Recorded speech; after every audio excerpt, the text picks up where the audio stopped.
Mashiel of Asaph, give ear, O my people, to my law. Incline your ears to the words of my mouth. I will open my mouth in a parable. I will utter dark sayings of old, which we have heard and known, and our fathers have told us. We will not hide them from their children, shewing to the generation to come the praises of the Lord, and his strength, and his wonderful works that he hath done. For he established a testimony in Jacob, and appointed a law in Israel, that they should make them known to their children, that the generation to come might know them, even the children which should be born, who should arise and declare them to their children, that they might set their hope in God, and not forget the works of God, but keep his commandments, and might not be as their fathers, a stubborn and rebellious generation, a generation that set not their heart aright, and whose spirit was not steadfast with God. The children of Ephraim, being armed, and carrying bows, turned back in the day of battle. They kept not the covenant of God, and refused to walk in his law, and forgat his works, and his wonders that he had shewed them. Marvelous things did he in the sight of their fathers in the land of Egypt, in the field of Zon. He divided the sea, and caused them to pass through, and he made the waters to stand as an heap. In the daytime also he led them with a cloud, and all the night with a light of fire. He clave the rocks in the wilderness, and gave them drink as out of the great depths. He brought streams also out of the rock, and caused waters to run down like rivers. And they sinned yet more against him by provoking the Most High in the wilderness. And they tempted God in their heart by asking meat for their lust. Yea, they spake against God. They said, Can God furnish a table in the wilderness? Behold, he smote the rock, that the waters gushed out, and the streams overflowed. Can he give bread also? Can he provide flesh for his people? Therefore the Lord heard this, and was wroth. So a fire was kindled against Jacob, and anger also came up against Israel, because they believed not in God, and trusted not in his salvation. Though he had commanded the clouds from above, and opened the doors of heaven, and had rained down manna upon them to eat, and had given them of the corn of heaven.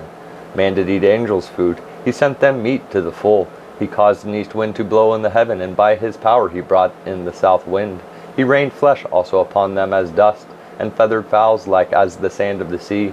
And he let it fall in the midst of their camp, round about their habitations. So they did eat, and were well filled. For he gave them their own desire. They were not estranged from their lust.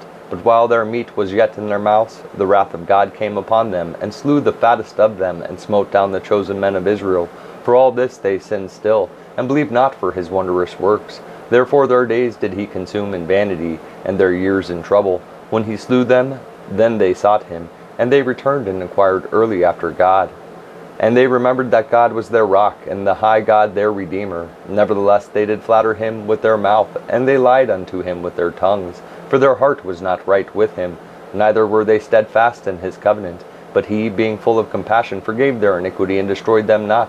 Yea, many a time turned he his anger away, and did not stir up all his wrath. For he remembered that they were but flesh, a wind that passeth away, and cometh not again. How oft did they provoke him in the wilderness, and grieve him in the desert?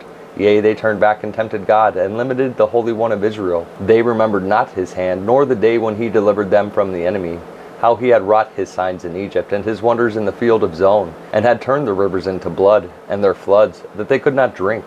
He sent divers sorts of flies among them, which devoured them, and frogs which destroyed them. He gave also their increase unto the caterpillar, and their labor unto the locust. He destroyed their vines with hail, and their sycamore trees with frost. He gave up their cattle also to the hail, and their flocks to hot thunderbolts. He cast upon them the fierceness of his anger, wrath, and indignation, and trouble by sending evil angels among them. He made a way to his anger. He spared not their soul from death, but gave their life over to the pestilence, and smote all the firstborn in Egypt, the chief of their strength in the tabernacles of Ham, but made his own people to go forth like sheep, and guided them in the wilderness like a flock. And he led them on safely, so that they feared not, but the sea overwhelmed their enemies. And he brought them to the border of his sanctuary, even to this mountain, which his right hand had purchased. He cast out the heathen also before them, and divided them an inheritance by line, and made the tribes of Israel to dwell in their tents.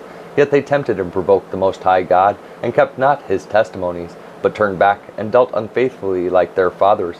They were turned aside like a deceitful bow, for they provoked him to anger with their high places, and moved him to jealousy with their graven images. When God heard this, he was wroth, and greatly abhorred Israel, so that he forsook the tabernacle of Shiloh, the tent which he placed among men, and delivered his strength into captivity, and his glory into the enemy's hand. He gave his people over also unto the sword, and was wroth with his inheritance. The fire consumed their young men, and their maidens were not given to marriage. Their priests fell by the sword, and their widows made no lamentation. Then the Lord awaked as one out of sleep, and like a mighty man that shouteth by reason of wine. And he smote his enemies in the hinder parts, he put them to a perpetual reproach. Moreover, he refused the tabernacle of Joseph, and chose not the tribe of Ephraim, but chose the tribe of Judah, the Mount Zion which he loved. And he built his sanctuary like high palaces, like the earth which he hath established forever. He chose David also his servant, and took him from the sheepfolds. From following the ewes great with young, he brought him to feed Jacob his people, and Israel his inheritance. So he fed them according to the integrity of his heart, and guided them by the skillfulness of his hands.